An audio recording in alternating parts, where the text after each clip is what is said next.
Sa edad na 18 ay naging katulog na si Isagani ng tito niya na si Lando sa panggagamot sa mga tao sa maliit na bayan ng Rosario. Bata pa lang ay nasa pangangalaga na si Isagani ni Lando dahil parehas nasawi ang mga magulang niya sa paglubog ng barko. Kilala bilang mahusay na albularyo si Lando sa Rosario. Halos lahat ng sakit, kulam o barang ay kaya niyang mapagaling. Dahil sila na lamang ang magkasama sa buhay, naisipan ni Lando na ipamana kay Isagani ang kakayahan nito. Kaya habang bata pa si Isagani ay sinasanay na siya ng kanyang tito. Bukod sa panggagamot, ay matapang din sa pakikipaglaban sa mga aswang si Lando. Kapag may isang lugar o bayan na ginugulo ng aswang, ay isa ito sa mga hinihinga ng tulong ng mga tao. Isang gabi, pinapanood ni Isagani si Lando sa paghahanda ng mga gamit nito laban sa mga aswang. Merong mga halaman, bote ng langis at mga panangga sa aswang na nakalagay sa mesa. Si Isagani ay nakatayo sa tabi ni Lando at halatang nag-aalala. Tito Lando, sigurado ka ba na lalaban ka sa mga aswang doon sa San Roque? Hindi mo ba nabalita na masyadong malalakas at mababangis ang aswang na sumasalakay doon? Oo, Isagani. Sigurado na ako. Alam ko sa sarili ko na handa ako. Kailangan kong protektahan ang ibang lugar laban sa masasamang aswang. Kapag hindi ko sila tinulungan, maaari silang sumalakay dito. Dito sila pupunta sa Rosario. Kaya habang hindi pa yun nangyayari, kailangan kong wakasan ang kasamaan nila. Pero paano kung may mangyaring masama sa iyo, Tito? Hindi ko alam pero kinakabahan ako ngayon sa lakad mong yan eh. Isagani, hindi itong unang beses na nakipaglaban ako sa mga aswang. Isa pa, kasama ko si Mampilo at ang iba pang albularyo at manunugis. Hindi ako nag-iisa. Siguro 2 o 3 gabi lang ako mawawala. Kaya ikaw na muna ang bahala sa mga tao dito sa Rosario ha. Alam kong kaya mo namang gamot. Marunong lang ako pero hindi mo ako kasing husay. Marami pa akong dapat matutunan sa panggagamot eh. At saka pakiramdam ko ayaw magpagamot ng mga tao sa akin. Wala silang tiwala sa kakayahan ko. Ganyan din ako nung una. Pero kapag napatunayan mo sa kanila ang husay mo, wala ka nang dapat patunayan pa sa kanila. O paano? Aalis na ako. Mag-iingat ka at ipagdasal mo kami sa Diyos. Basta huwag ka mamamatay ha. Natawa ng bahagya si Lando sa sinabi ni Isagani. Lumapit ito sa kanya at mahigpit siyang niyakap. Tandaan mo ang lahat ng itinuro ko sa iyo. Magtiwala ka sa sarili mo. Mag-iingat ka, Tito ha. Hihintayin ko ang pagbabalik mo. Nakangiting tumango si Lando. Tinapik nito sa balikat si Isagani. Kinuha na nito ang bag na naglalaman ng mga kailangan nito. Maya-maya ay nakarinig sila ng boses ng isang matandang lalaki sa labas ng kanilang kubo. Lando! Ikaw ba'y handa na? Tayo na nang makarating tayo sa San Roque. O paano? Alis na ako, Isagani. Nandiyan na si Mampilo. Kilala mo naman ang matandang yon. Masyadong mainipin. Yung mga bilin ko ha, huwag makakalimutan. Inihatid ni Isagani si Lando hanggang sa pintuan. Sumama na ito kay Mampilo paalis. May kaba na sinundan niya ng tingin ang papalayong si Lando. Hindi maintindihan ni Isagani kung bakit sa ilang beses na lumaban sa mga aswang ang tito niya ay may kaba siyang nararamdaman ng sandaling yon. Nang hindi na naabot ng tanaw ni Isagani sina Lando at Mampilo, ay isinarado na niya ang pinto. Nagtungo siya sa harap ng altar kung saan meron doong imahe ni Jesus. Nagtirik siya ng kandila at nagsimulang magdasal. Diyos ko, kayo na po ang bahala sa Tito Lando ko ha. Huwag niyo pong hahayaan na may mangyari masama sa kanya. Sana buhay siyang makabalik dito sa Rosario at matalo nila yung mga aswang sa San Roque. Hindi ko po kayang mabuhay kapag nawala si Tito eh. Kaya protektahan niyo po siya ha. Halos walang kinikita sina Isagani at Lando sa pagiging albularyo. donasyon o yung bukal sa loob lamang ng nagpapagamot ang tinatanggap nila. Kung walang ibigay, ay walang problema yon sa kanila. Isa yon sa mahigpit na bili ni Lando kay Isagani. Hindi siya maaring maningil ng pera sa mga hihingi ng tulong sa kanya dahil maari raw na mawala ng bisa ang panggagamot nila. Kung ano ang kayang ibigay ng nagpapagamot, ay kailangan nilang tanggapin. Pera man yun, pagkain o kahit anong bagay. Upang kahit papaano ay magkaroon ng sariling pera, nagtatrabaho si Isagani sa palengke bilang kargador. Nagbubuhat siya ng mabibigat na sako ng gulay at mga prutas. Kung minsan ay humihila siya ng mga banyera ng isda. Mula madaling araw hanggang tanghali lamang niya yon ginagawa. Ang natitira niyang oras ay inilalaan niya sa bahay at pagtulong kay Lando sa panggagamot. Habang naglalakad si Isagani pauwi sa bahay ay hinabol siya ng kaibigan at kababata niya na si Rowena. Isagani! Pauwi ka na? Ano ba yan? Paho mo, amoy ka isda. Sa tingin mo, anong magiging amoy ko? Sa palengke ako nagtatrabaho. Sa bagay, alangang mag-amoy mabango ka. May point ka naman. Pero may ba ako? Totoo ba na nagpunta sa San Roque ang Tito Lando mo para makipaglaban sa mga aswang? Oo, umalis sila ni Mang Pilo kagabi. Kailan siya babalik? Ang sabi ni Tiyo, 2 hanggang 3 gabi sila ron. Medyo matagal. Hindi ba may sabi-sabi na malalakas daw yung aswang na nanggugulo sa San Roque? Bakit mo pala naitanong? May tumutubo kasing butlig-butlig sa kamay ng tatay ko eh. Lumabas lang yung mga butlig nang putulin niya yung puno ng kamya sa likod ng bahay namin. Feeling namin may nakatirang elemento sa puno ng kamyas. Ipapagmut sana namin sa tiyuhin mo. Di, sa akin yung ipagamot. Nakalimutan mo na bang ako ang apprentice ni Tio Lando? Albularyo rin ako, no?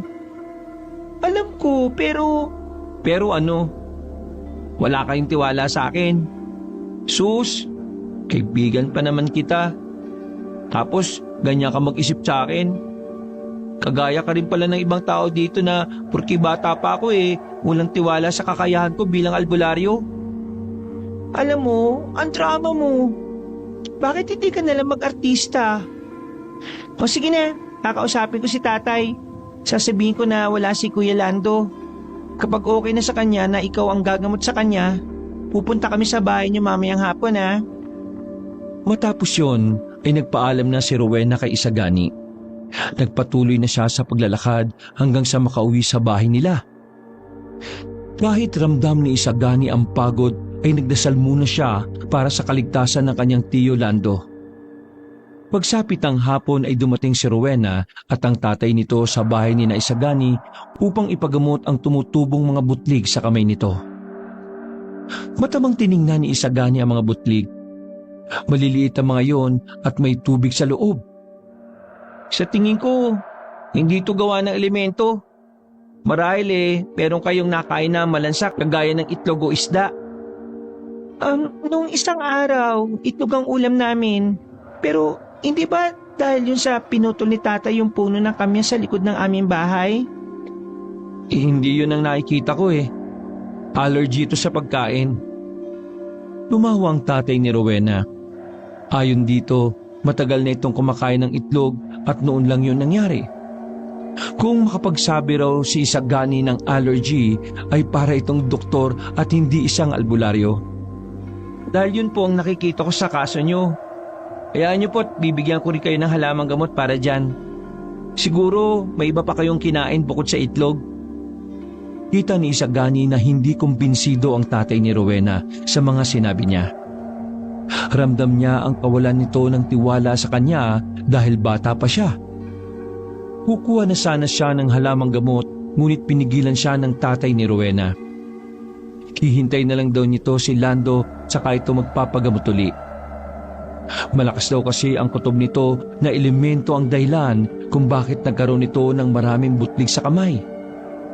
Kayo po bahala. Pero habang iniintay niyo po si Tito, panatilihin yung malinis palagi ang kamay niyo ha. Baka kasi magkaroon pa ng impeksyon kapag nadumihan yan.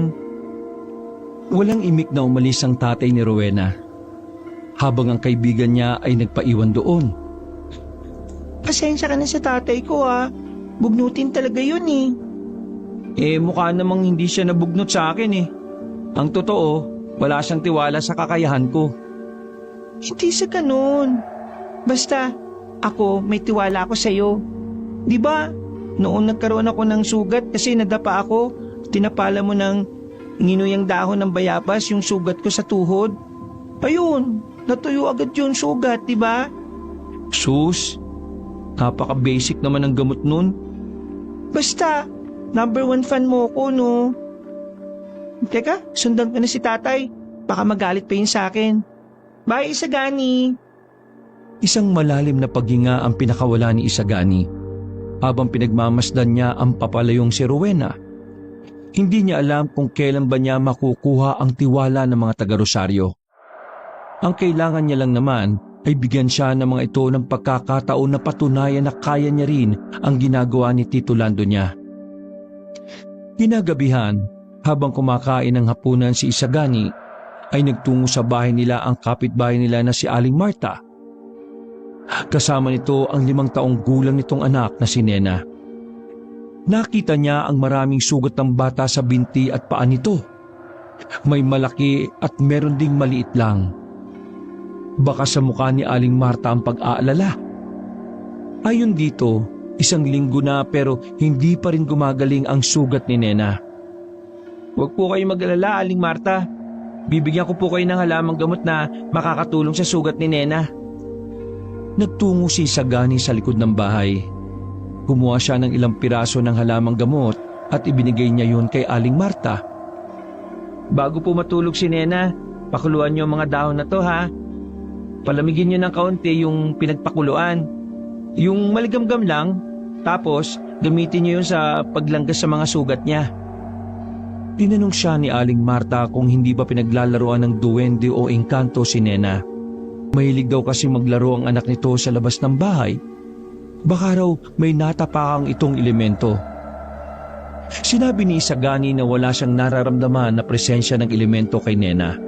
Iginiit niya na sundin na lamang ang sinasabi niya tungkol sa halamang gamot na ibinigay niya rito. Nagbigay ng kaunting halaga ng pera si Aling Marta kay Isagani bago yon umalis.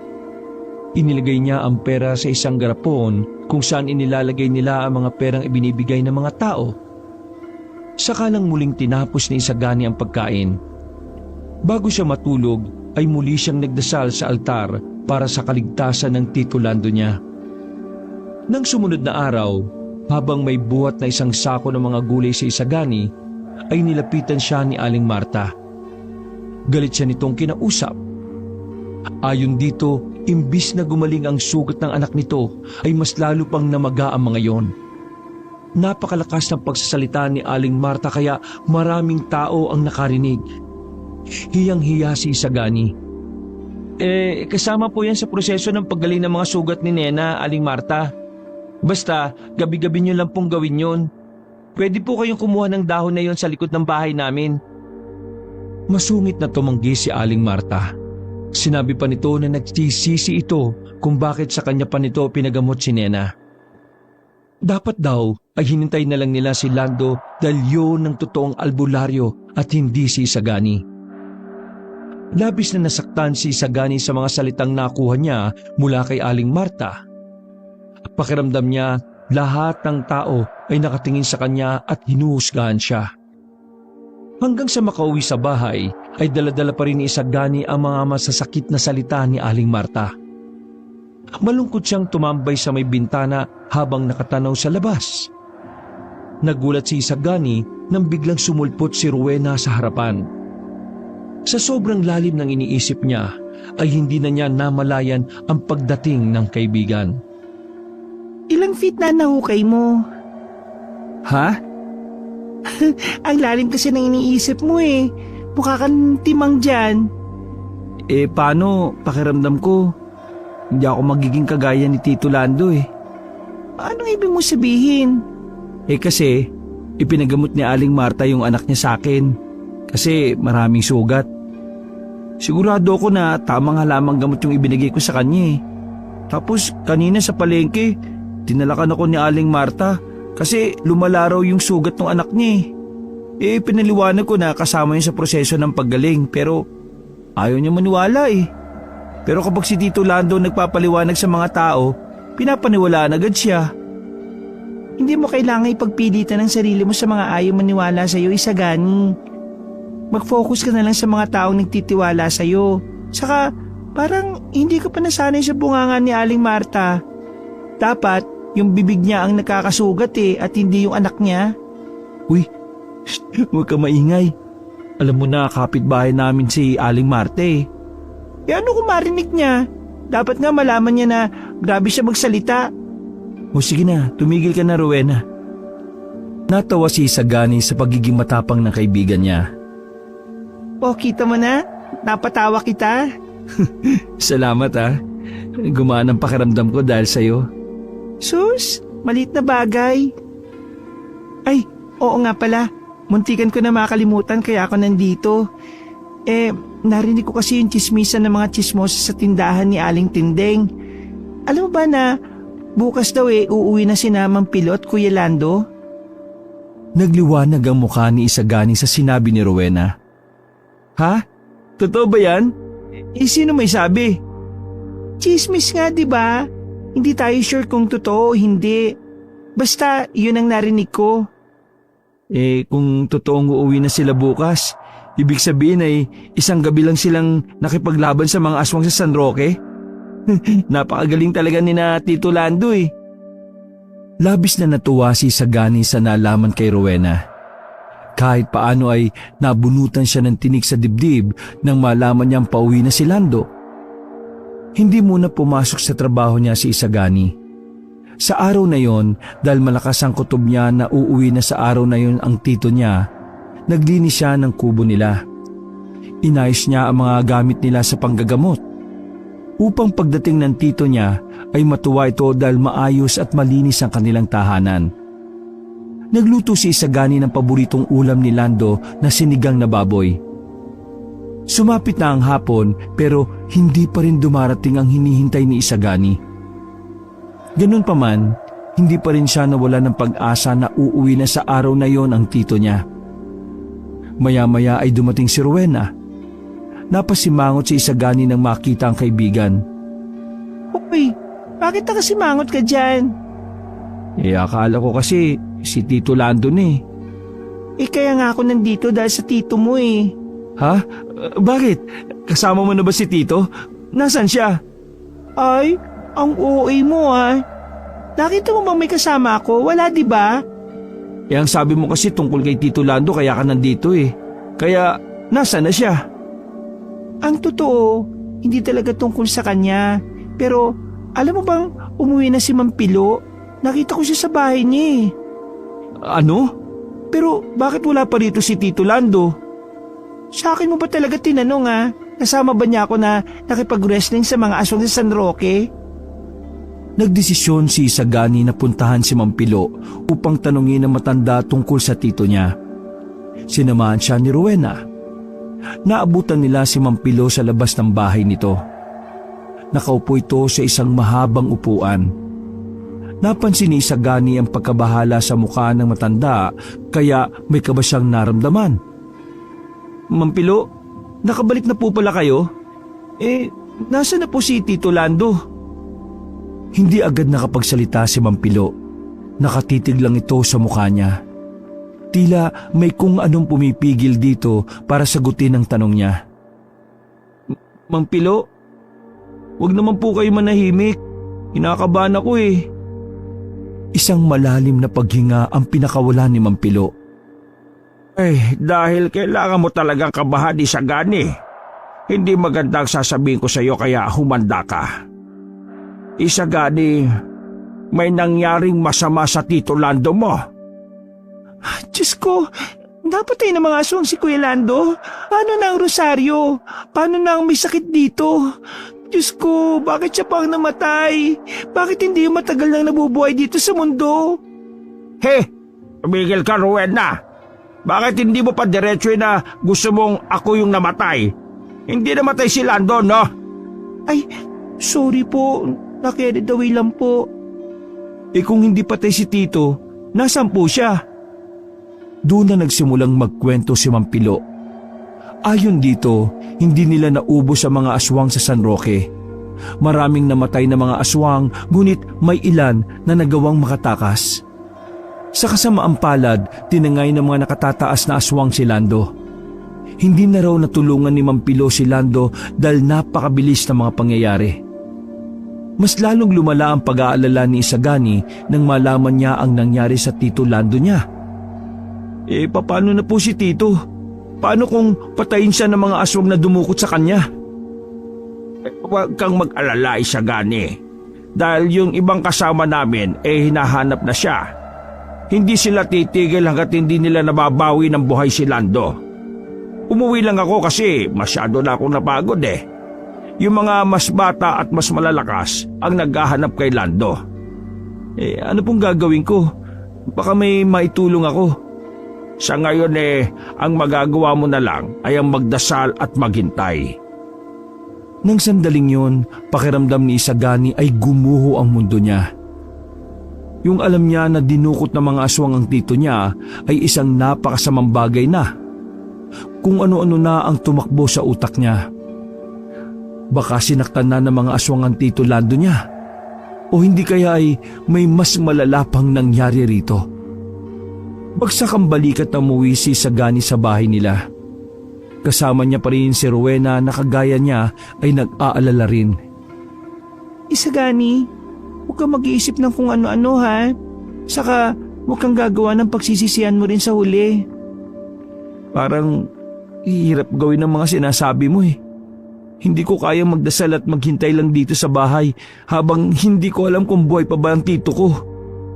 Pero yun lang naman ang magagawa natin sa ngayon eh. Umasa na lang tayo na makakauwi pa rito si Kuya Lando ng buhay. Hindi na nagsalita pa si Isagani dahil alam niya na iiyak na siya. Upang malayang mailabas ang emosyon na kanina pa niya pinipigil, ay nakiusap siya kay Rowena na iwanan muna siya nito. Nung wala na ang kaibigan, ay sakalang kumawala ang mga luha na pinipigilan niya.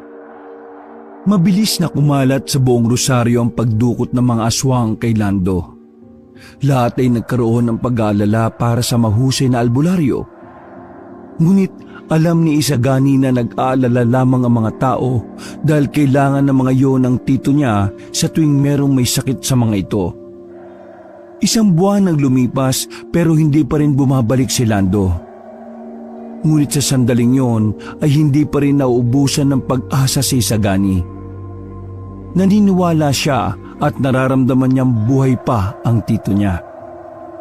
Araw-araw ay nakikibalita siya kay Mampilo upang malaman niya kung meron ng bagong balita tungkol sa paghahanap kay Lando. Hanggang isang araw, isang masamang balita ang ipinaalam ni Mampilo. Isagani, nakausap ko ang leader ng mga albularyo at manunugis na naghahanap sa Tito Lando mo. Ang sabi nila sa akin tumigil na sila sa paghahanap kay Lando. Ano ho? Bakit sila tumigil? Nahanap na ba nila si Tito? Kahit ang bangkay man lang niya, para meron ako mapaglamayan kung patay na siya. Wala silang nakita eh. Ang sabi sa akin masyado nang matagal lang 1 buwan. Malamang daw wala na si Isagani. Hindi siya bubuhayin ng mga aswang na dumukot sa kanya. Kung tumigil na sila, pwes, ako magpapatuloy sa paghahanap sa tito ko. Mampilo, pupunta ako sa San Roque.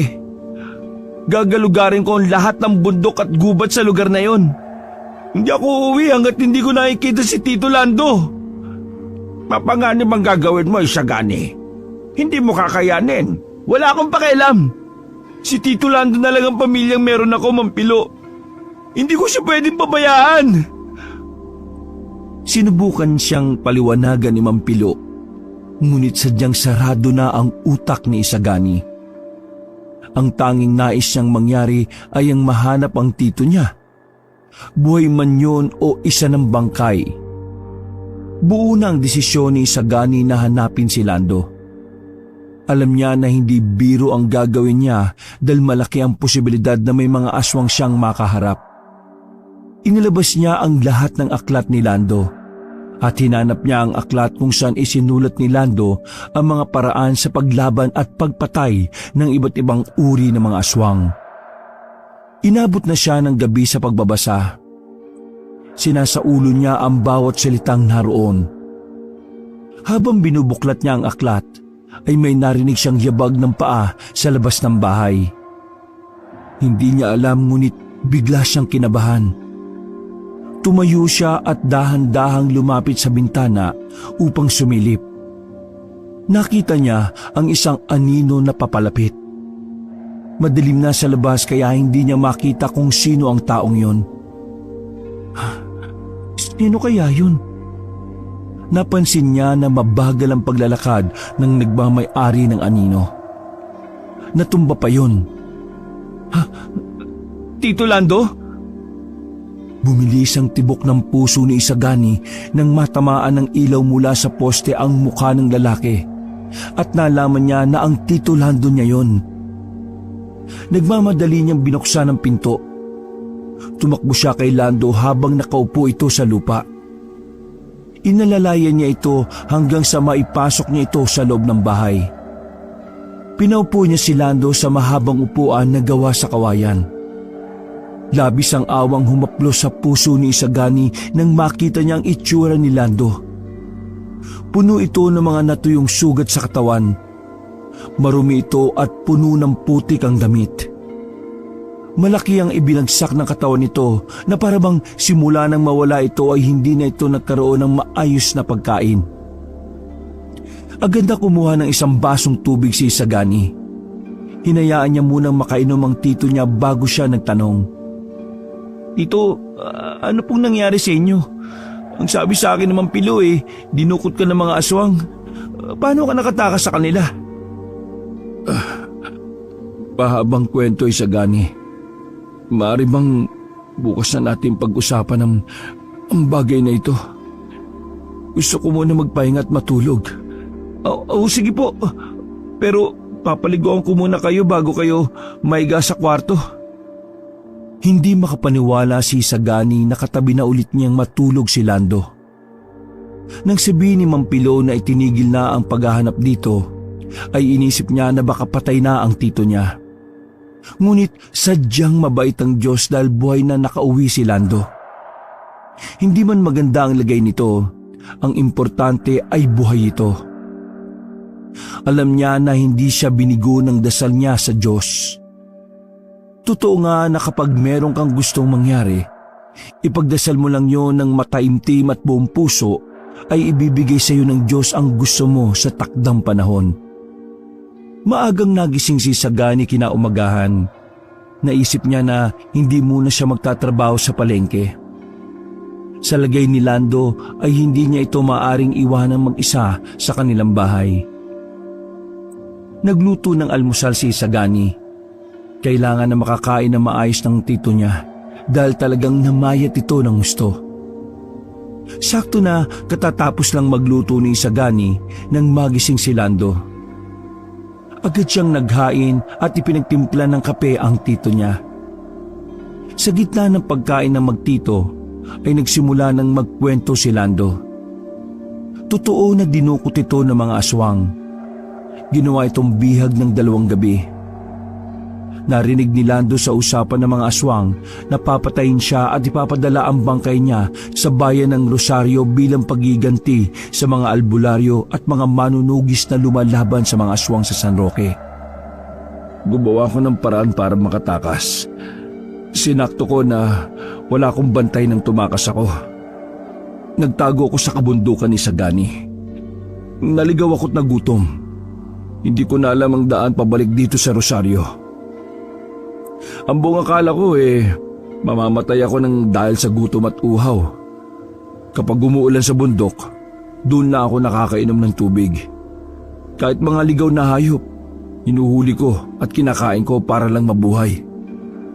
Hindi na napigilan ni Isagani ang maluha abang nakikinig sa naging karanasan ng tito niya. paano po kayo nakabalik dito sa Rosario? Nang sobrang tagal ko na sa bundok, sinubukan kong bumaba na. Naisip ko na ligtas na ang bumaba dahil baka inisip na ng mga aswang na namatay na ako sa bundok. Sa isang bayan ako napunta. Isang magsasaka ang tumulong sa akin. Binigyan niya ako ng pera na pamasahe kaya nakauwi ako rito sa Rosario. Salamat sa Diyos dahil nakabalik ka ng buhay, Tito. Sigurado ako na matutuwa ang mga tao kasi nagbalikan eh. Kumusta na pala ang panggagamot mo, Isagani? Alanganing ngumiti si Isagani. Naiya siyang sabihin ang totoo. Simula nang nawala ka, Tito, kakaunti lang nagpapagamot sa akin eh.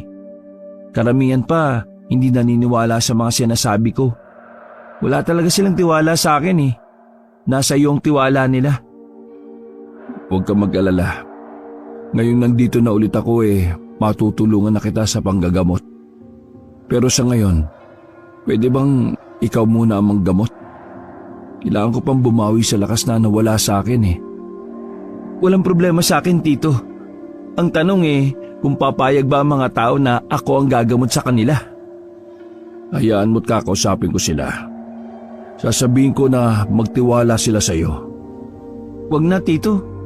Ang gusto ko kasi, kung magtitiwala man sila sa kakayahan ko bilang isang albularyo, ay kusang loob nila, hindi dahil sa sinabi mo yon sa kanila. Gusto ko kung paano ka mag-isip, Isagani. Sige, basta kapag may nais magpagamot sa akin, sabihin mo ay ikaw ang gagamot sa kanila dahil mahina pa ako. Gaya ng inaasahan ni Isagani, ay maraming tao ang natuwa sa Rosario nang kumalat sa lugar nila na bumalik na si Lando. Agad na dumaksa ang mga tao na nais magpagamot sa tito niya. Pero dahil sa hindi pa kaya manggamot ni Lando, ay si Isagani muna ang humarap sa mga taong nasa labas ng kanilang bahay. Pasensya na po pero nagbabawi pa ng lakas si Tito Lando Hindi pa niya kaya manggamot. Sa ngayon ako po muna ang gagamot sa inyo. Pumila lang po kayo para maging maayos at hindi magkagulo. Nagsigawan ng mga tao. May nagsabi na ayaw nila magpagamot kay Isagani dahil mas magaling si Lando. Kahit nasasaktan si Isagani sa mga sinasabi ng tao, ay hindi niya yon ipinahalata. Maya-maya ay dumating si Rowena. Hinawi niya ang mga tao at tumayo ito sa tabi niya. Hoy kayo! Ang aarte niyo Magaling itong si Isagani kasi si Kuya Lando nagtuturo sa kanya sa panggagamot. Hindi pa rin nakumbinsi ni Rowena ang mga tao na sa kanya magpagamot.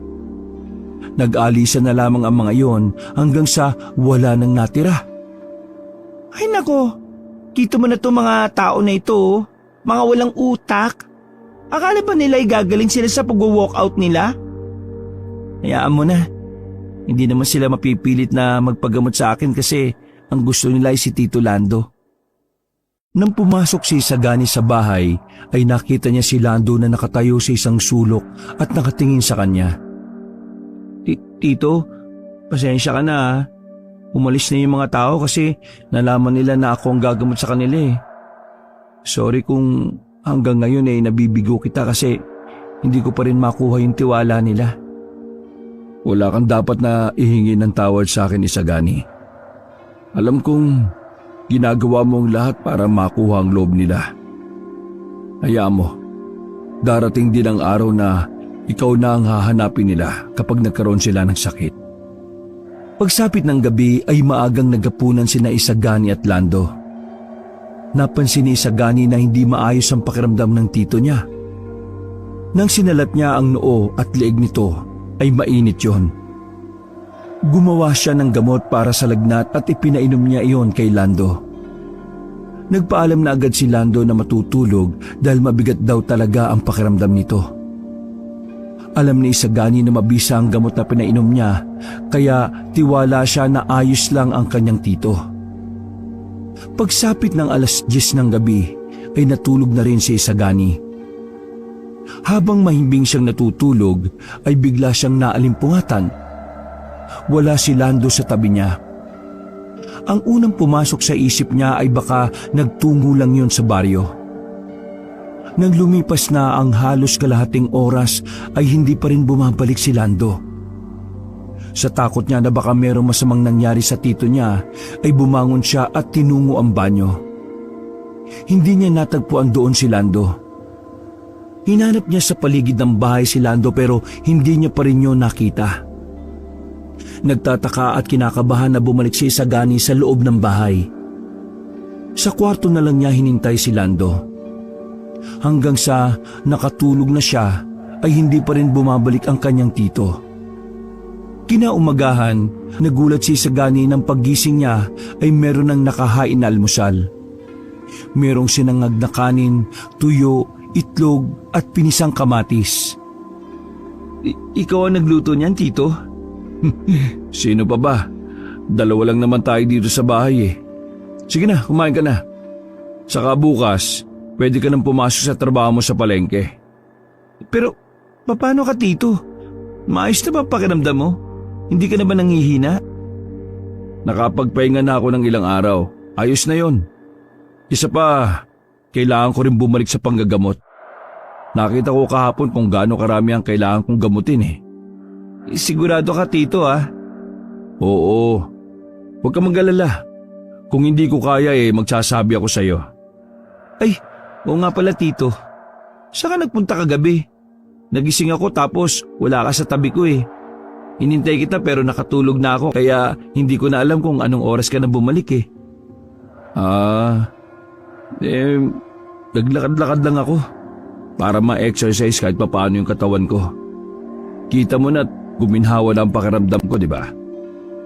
Hindi alam ni Isagani pero tila may kakaiba siyang napansin sa paraan ng pagsagot ni Lando. Hindi yun makatingin ng diretso sa kanya. Parang meron itong itinatago sa kanya. Ganun pa man, inisip na lang niya na hindi pa talaga malakas si Lando. Sa paglalakad ni Isagani papuntang palengke, ay napahinto siya dahil nakita niya ang mga taong nagkukumpulan sa harap ng isang bahay. Na-curious siya kung ano ang tinitingnan ng mga tao roon kaya lumapit siya. Dahil sa matangkad si Isagani, ay madali niyang nakita ang tinitingnan ng mga tao. Nagtaasa ng balahibo niya nang malaman niya na 2 patay na kambing ang pinagkakaguluhan ng mga naroon. Hindi na bago kay Isagani ang makakita ng patay na hayop dahil sa palengke siya nagtatrabaho. Ngunit kakaiba at karumal-dumal ang pagpatay sa mga kambing na yon. Puno ng sugat ang buong katawan na tila mula sa pagkagat ng isang mabangis na hayop. Wakwak ang tiyan at wala na ang lahat ng laman loob. Narinig ni Isagani na aswang daw ang may gawa nun.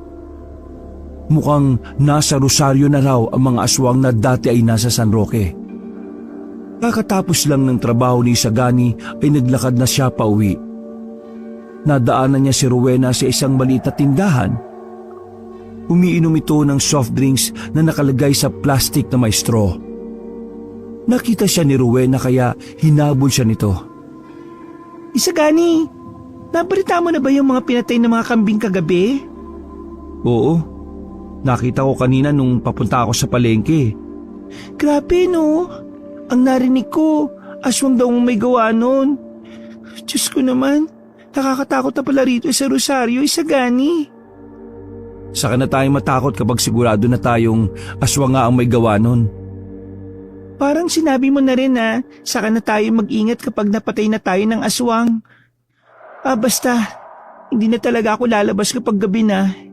Hindi ko pinangarap na mamatay ng dahil nilapa ako ng aswang, no? Ang OA mo talaga. O sige na, uwi na ako. Pagod na ako sa trabaho ko eh. Kailangan ko na magpahinga. Kahit papaano ay may takot na naramdaman si Isagani na maaaring nandun na sa Rosario ang mga aswang. Hindi nga lang niya yung masabi kay Rowena dahil ayaw niyang mas matakot ang kaibigan niya. Pagdating ni Isagani sa bahay nila, ay naabutan niya si Lando na walang damit pang itaas. Nilalagyan nito ng gamot ang mga sugat nito sa katawan na sa tingin ni Isagani ay sariwa pa. Anong nangyari sa inyo, Tito? Bakit ang dami niyong sugat sa katawan? Nung isang araw pa ito, Nadapa kasi ako sa likod ng bahay habang kumukuha ng halamang gamot eh. Pero huwag ka mag-alala kasi mababaw lang naman ang mga ito. Sabi ko naman po kasi sa inyo huwag na po muna kayong kumilos. Nakakita nyo na nangyari. O sige na, ako na po maglalagay ng gamot sa inyo. Ay, hindi na. Kaya ko na ito, Isagani. Alam kong pagod ka, kaya magpahinga ka na lang. Hinayaan na lang ni Isagani ang tito niya. Pero nang muli niyang tingnan ang mga sugat ni Lando ay nagkaroon siya ng duda na dahil yun sa pagkakadapa. Nang magising si Isagani ay may ilang tao sa labas ng kanilang bahay upang magpagamot kay Lando. Tinulungan niya ang tito niya sa panggagamot hanggang sa maubos na ang mga tao. Napansin ni Isagani ang pagod ni Lando. Tito, siguro mas makakabuti kung huwag ka munang tumanggap ng gagamutin. Sa tingin ko kasi hindi pa kayo nakakapagpahinga na maayos eh. Nandiyan naman si Mampilo, kaya rin naman niya manggamot eh. Matanda na si Mampilo. Siya na rin ang nagsabi sa akin na nais na niyang tumigil sa panggagamot. Napag-usapan ka nga namin eh. Sabi niya, dapat ay maturuan kita ng maayos upang kapag wala na kami ni Mampilo, meron pa ring albularyo dito sa Rosario. Wala naman nung tiwala yung mga tao sa akin dito, tito eh. Sa tingin ko, wala makakapalit sa inyo ni Mampilo. Maghintay ka lang at makukuha mo rin ang tiwala nila. Bata ka pa, Isagani. Marami ka pang matututunan sa akin at sa mga experience mo sa buhay. Kinagabihan, muling nagising si Isagani na wala sa tabi niya ang tito Lando niya. Muli niya yung hinanap ngunit hindi niya yung nakita kahit sa labas ng bahay. Gaya ng naging dahilan ni Lando nung una, sinabi nito na naglalakad dito tuwing gabi kaya hindi na yung binigyan ni Isagani ng kakaibang kahulugan. Ngunit patuloy pa rin ang mga patay na alagang hayop na nakikita sa Rosario tuwing umaga. Marami na ang natatakot dahil sa pangyayaring yun. May mga nagsabi na baka simula pa lang yun ng mas matindi pang pag-atake ng pinaghihinalaang aswang sa Rosario. Baka raw sa susunod ay tao na ang makikita nila na pinatay ng aswang. Tito, hindi kaya dapat na tayo maganda? Nababalitaan mo naman siguro yung mga pagpatay sa mga alagang hayop dito sa atin. Gabi-gabi na lang nangyayari yun eh. Sa tingin ko, tama ang mga tao. Nandito na sa Rosario yung mga aswang. Huwag mong takutin ang sarili mo, Isagani. Hanggat walang nakakita sa aswang na sinasabi nila, huwag ka munang maniniwala. Pero huwag ka mag-alala. Palagi akong handa na makipaglaban sa mga aswang. Tito, turuan mo rin ako sa pakikipaglaban sa kanila. Makakatulong mo ako pagdating sa bagay na yan. Saka na ang bagay na yan. Sa ngayon, mag-focus ka muna sa panggagamot. Mas marami ka pang matutulungan pagdating sa bagay na yon. Pero marami na po kong alam sa panggagamot eh. Ibang bagay naman ang nais ko matutunan. Gaya ng pakikipaglaban sa mga aswang. Alam ko ang mas makabubuti sa iyo, Isagani. Makinig ka sa akin. Hindi mo pwedeng madaliin ang lahat ng bagay dito sa mundo. Lahat ng yan ay may tamang panahon o oras. Hindi na ipinilit ni Isagani ang gusto niya. Baka makulitan pa si Lando sa kanya at magalit yon. Sa lahat ng iniiwasan niya ay ang magkaroon sila ng hindi pagkakaintindihan ng tito niya. Dalawa na nga lang sila magkasama sa buhay, kaya hanggat kayang umiwas na magkaroon ng away o pagkakatampuhan ay ginagawa ni Isagani. Kagaya ng sunod-sunod na pagkamatay ng mga alagang hayop ay naging sunod-sunod din ang mga gabing nagigising si Isagani na wala sa tabi niya si Lando. Kung minsan tuwing umaga ay nakikita niya na mayroong bagong sugat ang tito niya. Ang bagay na yon ang nagbibigay ng duda kay Isagani sa kung ano ba talaga ang ginagawa ni Lando tuwing lumalabas ito sa gabi.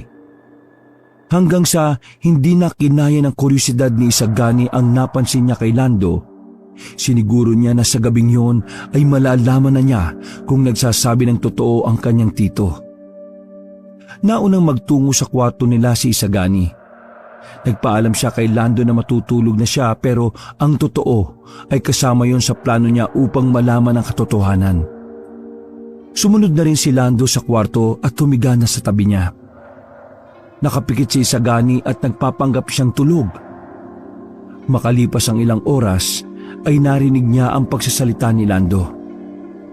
Isagani, tulog ka ba? Hindi sumagot si Isagani at pinanindigan niya ang pagpapanggap na tulog. Hindi siya gumalaw upang mas lalong makumbinsi si Lando na talagang tulog na siya.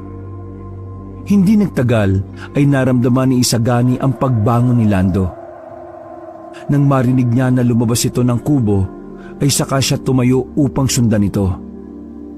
Natagpuan ni Isagani si Lando sa likod ng kanilang bahay. Nakatayo ito sa gitna ng taniman nila ng mga halamang gamot.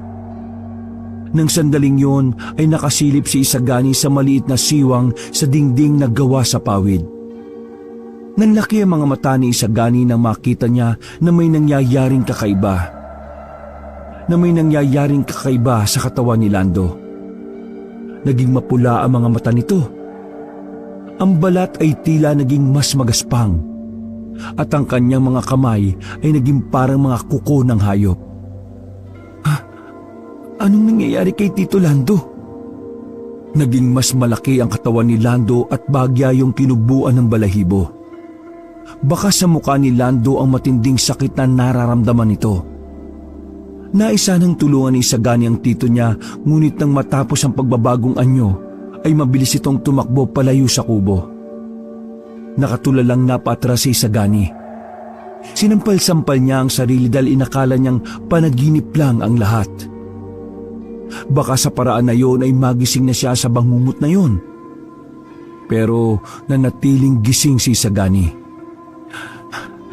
Si Tito Lando, siya ang aswang?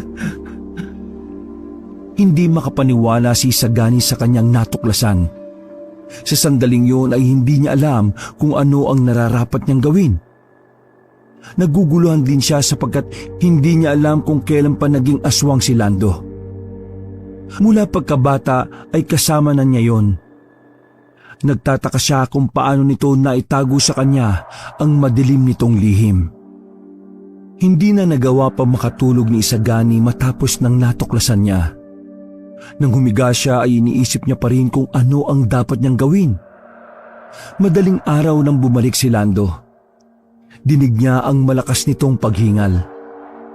Narinig niya rin na naligo ito sa banyo na nasa likod ng bahay. Maya-maya ay tumabi na ulit ito sa kanya. Wala itong kalam-alam na alam na niya ang lihim nito. Kinaumagahan, habang kumakain ng almusal, ay tahimik si Isagani. Hindi niya magawang tingnan si Lando. Hindi niya alam kung ano ba ang dapat niyang maramdaman sa kanyang tito.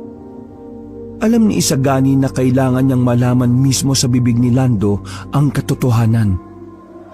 Kailangan ay maging bukas sila sa isa't isa, kaya sa sandaling yun ay naisipan na niyang magsalita. Tito, may kailangan ka bang sabihin sa akin? Napatingin si Lando kay Isagani na may kasamang pagtataka. Maya-maya ay ngumiti ito. Meron. Nakalimutan kong sabihin na mamaya ay pupunta tayo sa bahay ni Kapitan Eric.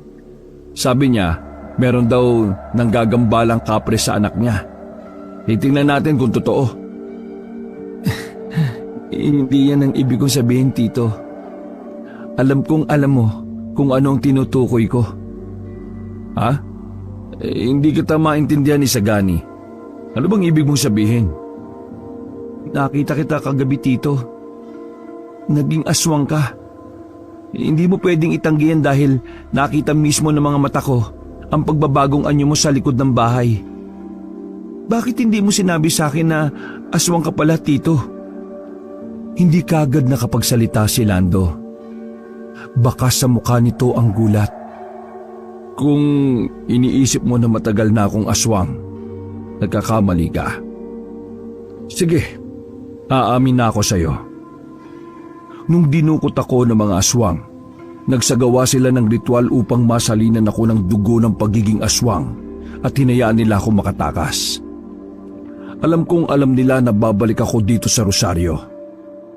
Gusto nilang magkasik ako ng lagim dito sa lugar natin. Nagimbal si Isagani sa ipinagtapat ni Lando. Kung ganon, bumalik ka dito para maghasik ng lagim? Hindi. Alam mo kung gaano ko kamahal ang Rosario. Nandito ako para maghanap ng lunas upang mawala ang pagiging aswang sa dugo ko. Hindi ko nga lang mapigilan ang sarili ko na maging aswang sa tuwing sasapit ng gabi. Hanggat maaari, mga hayop ang pinapatay ko. Isa pa, may hinala ko na anumang sandali ay may mga aswang na susugod dito sa Rosario. Gusto ko na nandito ako upang ipagtanggol ang mga tao rito. Pero kapag nalaman ng mga tao na aswang ka, sigurado ako na mabubura sa isip nila mga naging tulong mo sa kanila. Tito, ang tatatak sa isip nila ay ang pagiging aswang mo. Karamihan sa mga tao, baka gawa ka lang ng isang pagkakamali, makakalimutan na nila ang kabutiang nagawa mo para sa kanila eh. Kaya nga walang dapat makaalam ng sikreto kung ito ay Isagani. Makakahanap din ako ng lunas. Mawawala rin itong sumpang inilagay sa akin ng mga aswang na yon. Si Mampilo, baka matulungan kanya, Tito. Baka alam niya kung papaano alisin ang pagiging aswang mo. Hindi. Ayokong may ibang makaalam nito, Isagani. Kung ako ang masusunod, kahit ikaw ayokong pagsabihan ng mga nangyayari sa akin. Kaya lang, wala na akong pagpipilian kundi umamin sa iyo dahil nakita mo akong naging aswang kagabi. Kaya mangako ka, Isagani, hindi mo ito sasabihin sa kahit na kanino, lalong-lalo na kay Mampilo. Nangako si Isagani na itatago niya ang lihim na yon ni Lando. Lalo na at alam niya na yun ang magiging daan upang masira ang imahe nito sa mga tao, lalo na sa mga taga-Rosario. Hindi nag-iba ang pagtingin ni Isagani kay Lando matapos niyang malaman na nahawaan ito ng pagiging aswang. Para sa kanya, ito pa rin ang tito niya na tumayong nanay at tatay sa kanya simula nang maulila siya. Hindi niya nakalimutan ang lahat ng mabubuting bagay at sakripisyo na ginawa nito para sa kanya. Yun nga lang, sa tuwing sasapit ang gabi ay palaging may kaba sa dibdib ni Isagani. Lalo na kapag nagiging aswang na ito at nauuhaw sa laman at dugo. May pangamba siya na baka may tao makakita kay Lando at saktan niya ito dahil nasaan yung aswang ito. Sa umaga, isang mahusay na albularyo si Lando. Maraming tao pa rin ang humahanga rito. Isang araw, nakatambay sina Isagani at Rowena sa harap ng bahay ni Isagani. Kumakain sila ng turon na niluto ni Rowena. Alam mo ba, kagabi daw may nakakita na sa aswang. Si Mang Tonyo. Yung may baboyan sa dulo. Binabantayan niya pala yung mga alaga niyang baboy kasi natatakot siya na patayin ng aswang. Talaga? Nakilala ba niya yung aswang? Hindi nga raw eh. Hindi ba pulis si Mang Tonyo? Pinaril niya raw yung aswang pero hindi tinamaan eh. Mabuti naman. Ha? Anong sabi mo?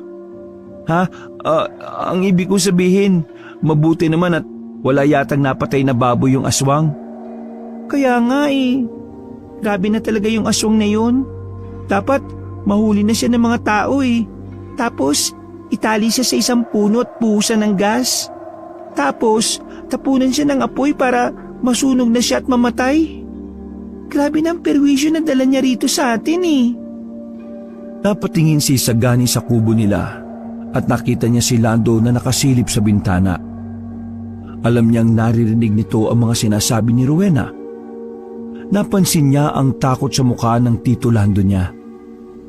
Maging si Isagani ay natakot nang maisip niya ang maaring gawin ng mga tao sa sandaling malaman ng mga yon na aswang ang tito niya. Pagkaalis ni Rowena ay kinausap ni Isagani si Lando.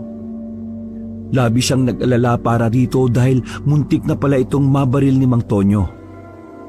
Tito, di mo ba talaga kayang pigilan ng sarili mo na mauhaw sa dugo kapag nagiging aswang ka? Hindi eh. Pakiramdam ko tuyong-tuyo ang lalamunan ko. Para akong sinisilaban ng apoy at mawawala lang yung kapag nakainom ako ng dugo o nakakain ng lamang loob. Kasi nag-aalala ako sa iyo eh. Masyado nang alerto ang mga tao. Yung iba, hinihintay talaga ang pag-atake mo. Baka kasi matsyempo ang kanila at mapatay ka nila. Tito, may naisip po akong paraan. Pero gagawin lang natin kung papayag kayo. Napapayag ni Isagani si Lando sa plano niya. Kinagabihan, 1 oras bago maging aswang si Lando, ay nagtungo ang dalawa sa magubat na bahagi ng Rosario. Walang nagpupuntang tao roon ng ganong oras, kaya malakas ang loob nila na magtungo roon upang isagawa ang plano ni Isagani. May dala si Isagani na matibay na lubid. Makalipas ang halos 1 oras sa paglalakad, ay huminto na sina Isagani. Okay na siguro dito, Tito Lando. Tama ka. Malayo na ito sa mga tao. Nagganap ng malaking puno si Lando. Nang may nakita ito ay sumandal ito roon. Sige na, itali mo na ako rito, Isagani. Siguraduhin mong mahigpit ang pagkakatali mo ha, upang hindi ako makawala kahit anong gawin ko. Dahan-dahang tinali ni Isagani si Lando sa puno gamit ang lubid.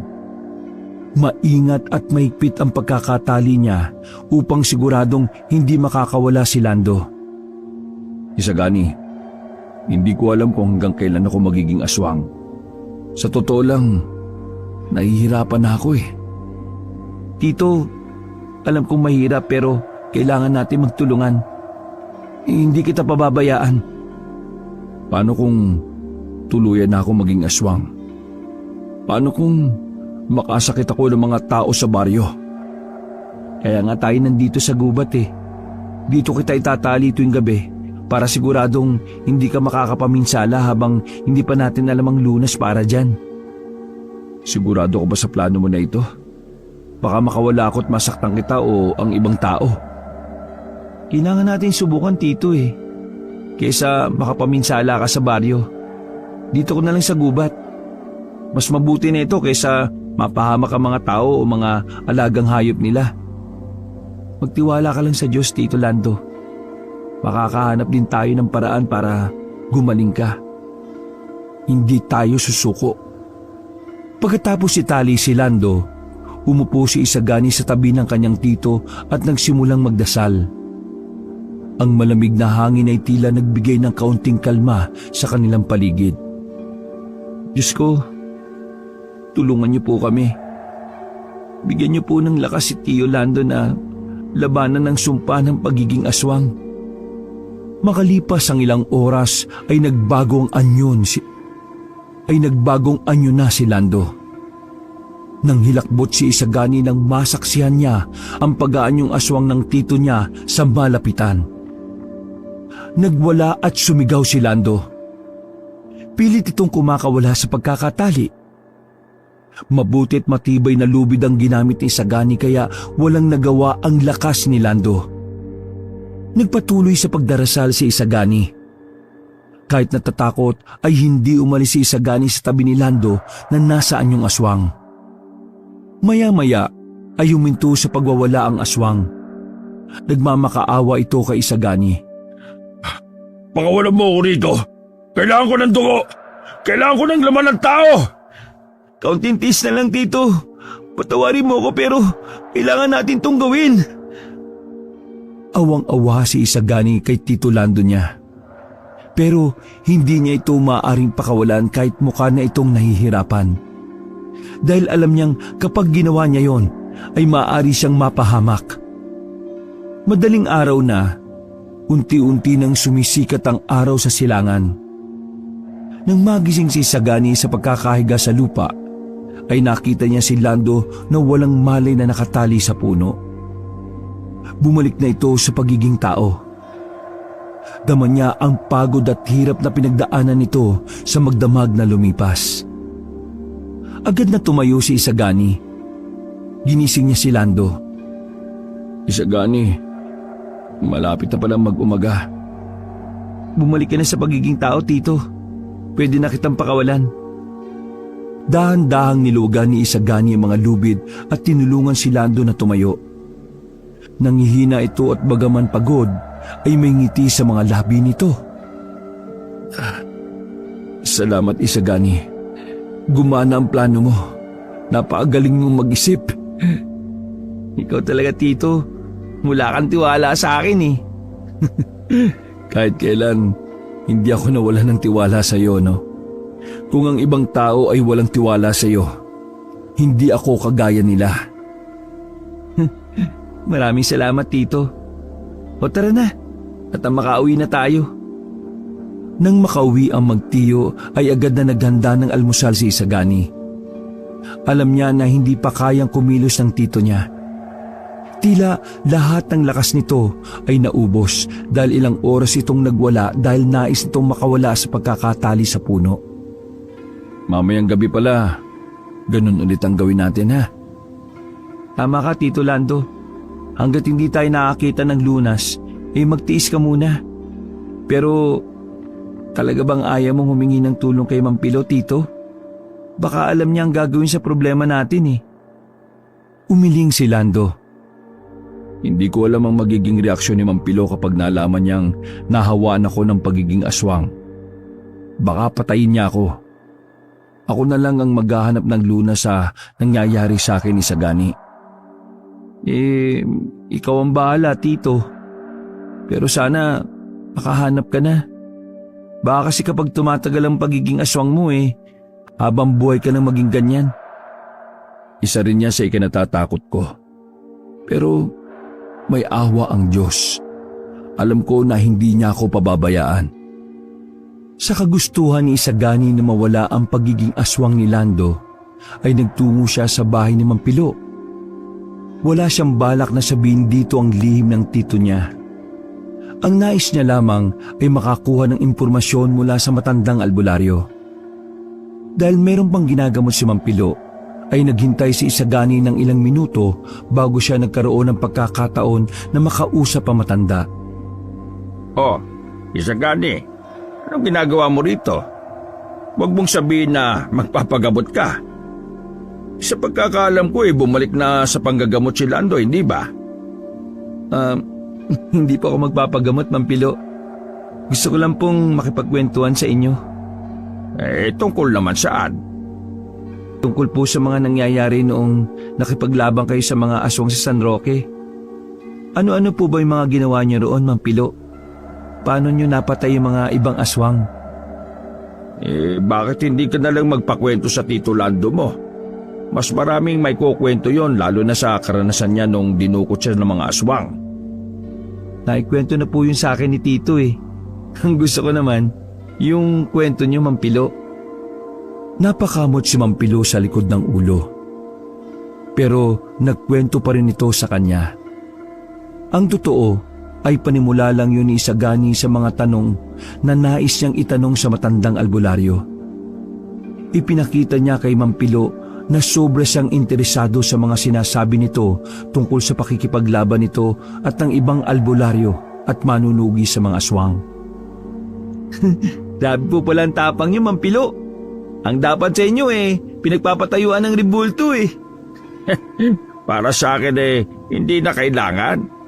Yung pasasalamat ng mga tao, sapat na yun sa amin.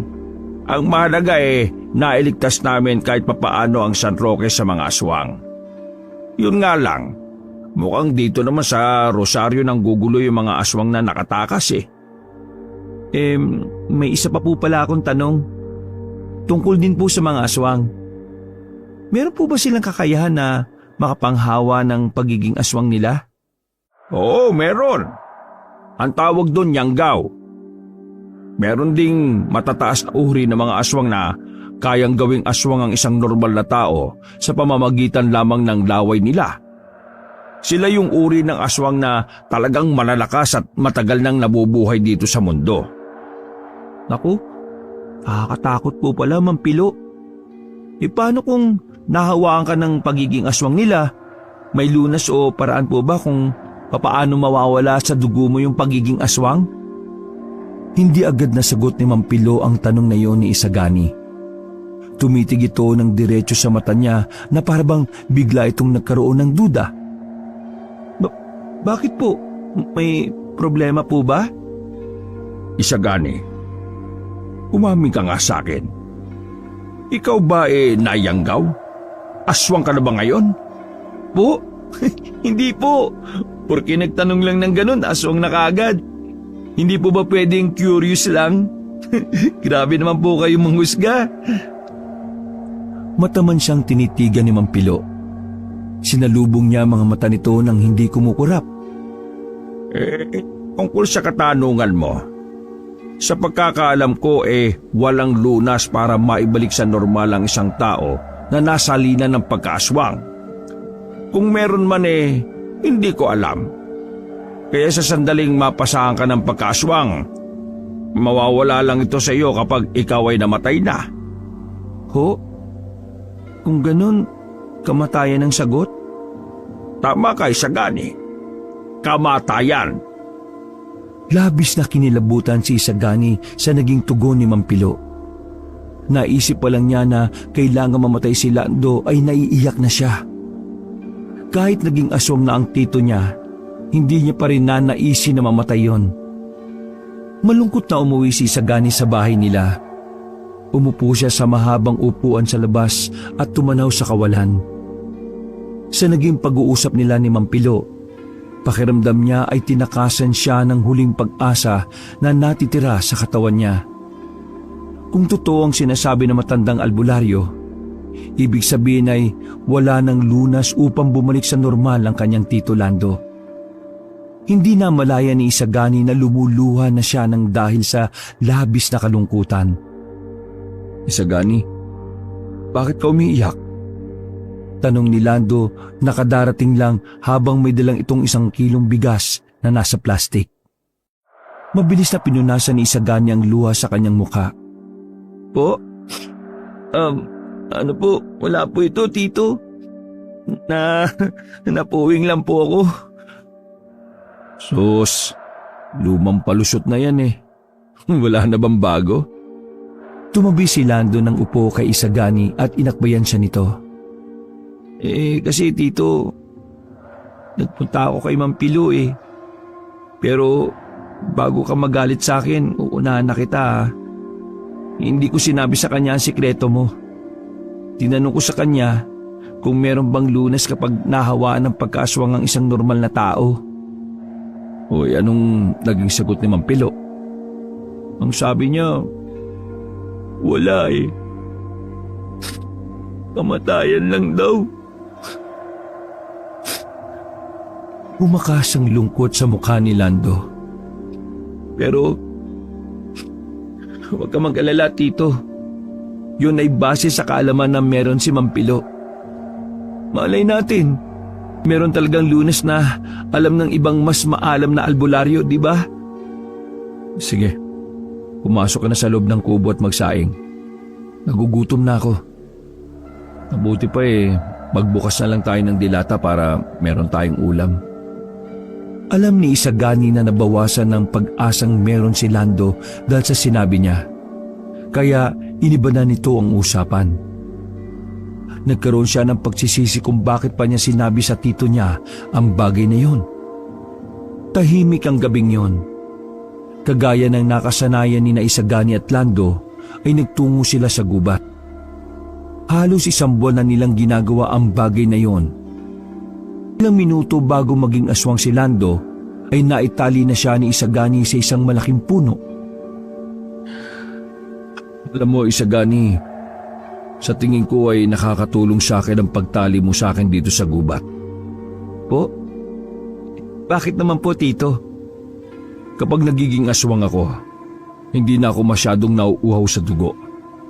Kahit papaano nagkakaroon ako ng kamalayan kasi nakikilala kita kahit nasa anyong aswang ako Naku, mabuti naman po pala kung ganon. Maya-maya ay nakita ni Isagani na gumagalaw ang laman sa mukha ni Lando. Alam niya na hudyat yun na magiging aswang na ito. Nagsimula na siyang magdasal.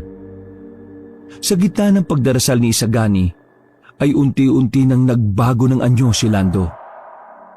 Napahinto siya sa pagdarasal nang makarinig siya ng kaluskos sa hindi kalayuan.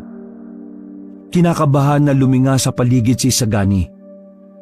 Biglang lumabas mula sa kadiliman si Mampilo na may dalang ilaw na gasera. Nagulat si Isagani at Lando na makita ang matandang albularyo. Anong nangyayari rito, Isagani? Ano itong nakikita ko? Anong nangyayari kay Lando? Mampilo, bakit kayo nandito? Napaisip ako sa mga naging katanungan mo sa akin nung isang araw Sa lunas sa isang tao na nahawaan ng pagkaaswang. Simula noon nagkaroon ako ng duda na meron kang itinatago, Isagani. Kanina, nagkaroon ako ng lakas ng loob na sundan kayo rito ni Lando upang malaman ang totoo. Patuloy na nagbago ng anyo si Lando. Ang mga ungol at sigaw nito ay lalong lumalakas. Wala po akong dahilan para hindi sabihin sa inyo ang totoo. Nung dinukot si Tito ng mga aswang, hinawaan siya ng mga yon sa pagiging aswang. Kaya itinatali ko po rito sa gubat si Tito Lando tuwing gabi upang hindi na siya makapatay ng mga alagang hayop sa rosaryo. Parang awa mo na, Mampilo. Huwag mo sasabihin sa ibang natuklasan mo Baka patay nila si Tito Lando Hindi na napigil ni Isagani ang maging emosyonal ng sandaling yon. Wala kang dapat na ipag-alala, Isagani. Kakampi niyo ko. Hindi ko ipapahamak si Lando dahil sa dami ng kabutihan na nagawa niya sa rosaryo. Isa pa, alam kong hindi niya gusto na maging aswang. Sadyang naging biktima lang siya. Tuluyan nang natapos ang pagbabagong anyo ni Lando. Naging ganap na itong aswang. Ngunit hindi kagaya nung una ay hindi na ito nagwawala at nagpupumiglas upang makawala. Doon napatunayan ni Isagani na kaya na nitong kontrolin ang pagiging mabangis nito. Naglakad si Mampilo palapit kay Lando. Bakit hinayaan ng Diyos na mangyari ito sa iyo, Lando? Naniniwala ako na may dahilan ng lahat, Mampilo. Natigilan silang tatlo nang makarinig sila ng malakas na sigawan ng mga tao. Sa sobrang lakas noon ay umabot na yun sa gubat. Anong nangyayari? Bakit may nagsisigawan? Sa tingin ko dumating na ang kinatatakutan ko. Sumasalakay na ang mga aswang na hindi natin napatay, Mampilo. Nandito na sila sa rosaryo. Sinasabi ko na nga ba, sasalakay sila sa oras na hindi natin inaasahan at hindi tayo handa. Palagi akong handa. Handa akong mamatay para sa rosaryo. Ngunit nasa bahay ko ang mga gamit ko sa pakikipaglaban sa mga aswang. Sige, pakawalan niyo ako. Sasama ako sa pakikipaglaban sa mga aswang. Kailangan niyo ang tulong ko. Hindi niyo sila kaya kung kayo lang. Sigurado ka ba, Tito? Baka bigla kang pumatay ng mga tao Aswang ka pa rin Alam ko ang katawan at isip ko. Alam kong hindi ko yung gagawin dahil kontrolado ko na ang aking sarili. Basta pakawalan mo ako rito. Bilisan mo! Oo, sige. Sandali lang, Tito. Agad na inalis ni Isagani ang lubid na nakatali sa katawan ni Lando. Isagani, sumama ka kay Mampilo sa bahay niya. Kumuha kayo ng mga armas. Ako naman ay magtutungo na sa bayan upang tulungan ang mga tao. Bilisan natin bago pa maraming buhay ang mawala. Naging mabilis ang pagkilos nilang tatlo. Sinamahan ni Isagani si Mampilo sa kubo nito. Ibinigay nito sa kanya ang isang buntot ng pagi. Habang ito naman ay isang sibat na ayon dito ay merong orasyon upang maging mabisang panlaban yon sa mga aswang. Agad silang nagtungo sa kaguluhan. Nakita nila si Lando na nakikipaglaban sa mga aswang. Ang mga tao ay hindi na alam kung saan magtatago dahil sa ilang aswang na naroon. Ilan sa mga kalalakihan ay matapang na nakikipaglaban. Nagkalat ang takot at kaguluhan sa rosaryo. Isagani, simulan na natin naglaban. Mag-iingat ka! Isang matapang na tango ang isinagot ni Isagani. Nang sandaling yun ay dumadaloy ang tapang sa buong katawan niya. Walang ibang bagay ang nasa utak niya kundi ang iligtas ang rosaryo, sabay silang sumugod sa mga aswang. Bawat tampas ni Isagani ng buntot ng pagi ay may aswang siyang tinatamaan. Malaki ang pinsalang iniiwan ng hagupit ng armas ni Isagani. Ang mga aswang na yon ay nagkaroon ng malakas na pag-atake. Ngunit si Lando kasama ang ilang matatapang na kalalakihan ay hindi nagpatalo. Sinamahan pa yun ng maliksing galaw ni Mampilo na kahit matanda na ay kayang-kaya pa rin makipaglaban sa mga aswang. Makalipas ang ilang minuto, kakaunting aswang na lamang ang natira.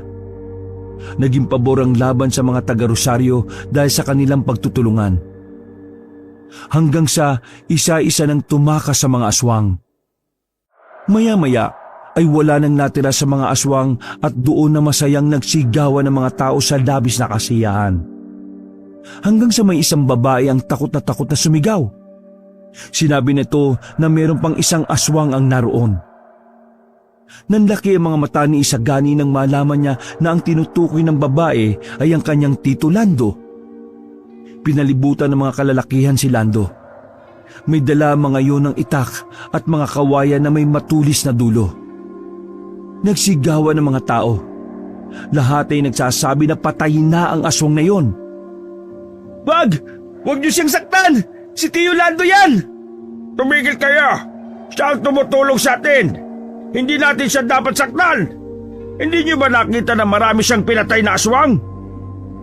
Ngunit nilamon ng sigawan ng mga tao ang boses ni Isagani at Mampilo. Walang nakarinig sa kanilang pakiusap. Hindi na nila magawang makasingit sa kapal ng tao na nakapaligid kay Lando. Wala nang nagawa si Isagani nang sinugod na ng mga kalalakihan si Lando upang pagtulungang patayin. Umiiyak na sumisigaw si Isagani nang marinig niya ang pag-angil ni Lando. Maya-maya naging tahimik ang lahat. Nang tigilan ng mga lalaki si Lando ay duguan na yon at maraming sugat sa buong katawan. Nagawa ng malapitan ni Isagani ang walang buhay na katawan ni Lando. Niyakap niya yon habang puno ng luha at uhog ang kanyang muka. Sa bisig niya ay bumalik si Lando sa anyo nitong tao. Lahat ng naroon ay nagulat sa kanilang nasaksihan. Patawarin mo ako dito. Hindi kita nagawang iligtas. Lumapit si Mampilo kay Isagani at tinaplos ang likod nito. Galit na galit nitong tiningnan ng mga taong naroon. Nakita niyo na ang ginawa niyo! Pinatay niyo si Lando! Hindi niyo ba nakita na katulong natin siya sa makikipaglaban sa mga aswang? Bakit hindi kayo nakinig sa amin ni Isagani? Hindi niyo alam kung bakit naging aswang si Lando. Nangyari ito sa kanya nang dahil sa pagmamalasakit niya sa San Roque. Ngayon, magsisisi kayong lahat dahil kayo mismo ang pumatay sa taong tinatakbuhan niyo sa tuwing meron kayong karamdaman. Natahimik ang lahat ng taong nakapaligid sa kanila. Ang kanilang galit ay napalitan ng pagsisisi at lungkot. Halos hindi makatingin ang mga yon sa labis na pagkapahiya. Naway mapatawad kayo ni Lando. Ginawa niya ang lahat para protektahan tayo. Wala nang nagawa si Isagani kundi ang umiyak at ipagluksa ang kamatayan ng kanyang mahal na Tito Lando. Hindi niya akalain na ang mga taong tinulungan ni Lando ang siyang tatapos sa buhay nito. Sa burol ni Lando, tanging si Rowena at Mampilo lamang ang nagpunta upang damayan si Isagani sa pagluluksa. Grabe talaga ang mga tao dito sa Rosario. Hindi man lang nila pinuntahan dito si Kuya Lando. Sa dami ng napagaling niya, tayo lang ang nandito. Huwag ka na magtaka, Rowena. Ang tanging naaalala ng mga tao ay ang itsura ni Lando nung nasaan yung aswang ito. Pero ang kabutihan ni Lando ay burado na sa isipan nila. Ano na palang plano mo ngayon, Isagani? Hindi ko na kayang manatili pa rito sa Rosario. Matapos sa mga nangyari. Araw-araw ko lang maaalala ang ginawang pagpatay ng mga tao kay Tito Lando. Kung ganun, aalis ka na rito? Oo, Rowena. Mas makabubuti sa akin kung sa ibang lugar na ako maninirahan. Yung Malayong malayo dito. Mahinang tinapik ni Mang Pilo sa balikat si Isagani. Kung yan ang makakapagpagaan sa pakiramdam mo, susuportahan ka namin. Basta kahit saan ka makarating, huwag mong kakalimutan ang mga itinuro sa iyo ni Lando. Nandito lang kami para sa iyo, Isagani. Maraming salamat sa inyong dalawa. Hindi ko alam kung kakayanin ko ang lahat ng ito kung wala kayo sa tabi ko. 2 gabi lamang na ibinuro lang katawan ni Lando. Matapos yun na ipinalibing na ni Isagani ang labi ng tito niya sa sementeryo ng Rosario. Matapos na maibaon sa lupa ang kabaong ni Lando, ay nanatiling nakatayo sa tabi noon si Isagani. Isagani, tara na. Alam kong puyat at pagod ka. Kailangan mo ng pahinga. Iwan niyo na muna ako dito. Dito muna ako, Rowena. Sigurado ka? Rowena, iwanan na natin dito si Isagani. Umuwi na tayo. Tila naramdaman ni Rowena at Mampilo na kailangan niya ng kaunting oras sa tabi ng libingan ni Lando. Kaya iniwanan siya ng mga yon. Namang isa na lamang si Isagani ay pinakawalan niya ang mga luha na kanina pa niya pinipigilan. Bumalik sa alaala niya ang masasayang memorya na meron siya kasama si Lando. Napangako ko, Tito Lando, ipagpapatuloy ko ang nasimulan ko. Hindi man dito sa Rosario pero baka sa ibang lugar. Ipinapangako ko na darating ang araw na ipagmamalaki mo rin ako. Maraming salamat po sa mga aral na itinuro mo sa akin. Hindi kita makakalimutan, Tito. Ipinagbenta ni Isagani ang lupang kinatitirikan ng kubo nila. Nang makuha niya ang pera ay umalis siya sa Rosario. Nanirahan siya sa isang malayong bayan upang makalimutan ang mapait na pangyayari sa buhay niya. Sa bagong lugar na yon ay nagpakilala si Isagani bilang isang albularyo. Nung una ay kakaunti ang nagpapagamot sa kanya. Ngunit mabilis yung dumami ng kumalat sa bayan na yon ang husay niya sa panggagamot. Marami ang nagtiwala sa kakayahan niya kahit bata pa lamang siya. Hindi maipaliwanag ni Isagani ang sayang nararamdaman niya. Hindi niya akalain na ang tiwalang hindi naibigay ng mga taga-Rosario ay sa ibang bayan pala niya makukuha.